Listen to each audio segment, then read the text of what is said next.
अहम ख़बर है अवां से शेयर करियो पिया। ईंदड़ 15 ॾींहनि खां पेट्रोलियम शयुनि जे अघनि में इज़ाफ़े जी तजवीज़ ॾिनी वई आहे।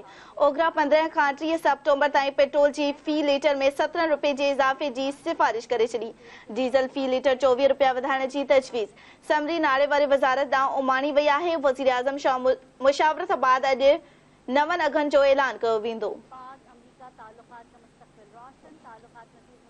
अहम ख़बर है नाज़रीन हिकु भेरो ॿीहर अवां खे आगाह कंदासीं। ईंदड़ 15 ॾींहनि लाइ पेट्रोलियम शयुनि जे अघनि में इज़ाफ़े जी तजवीज़ ॾिनी वई आहे।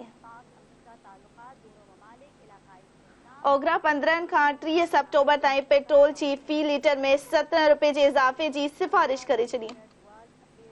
डीज़ल फ़ी लीटर 24 रुपया वधाइण जी तजवीज़ समरी नाले वारी वज़ारत ॾांहुं उमाणी वई। वज़ीर आज़म सां मुशावरत बाद अॼु नवनि अघनि जो ऐलान कयो वेंदो।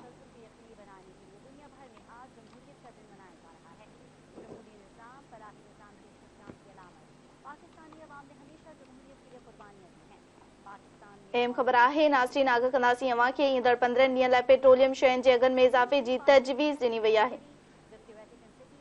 ओघरा 15 खां 30 सेप्टेम्बर ताईं पेट्रोल जी फ़ी लीटर में 17 रुपए जे इज़ाफ़े जी सिफ़ारिश करे छॾी।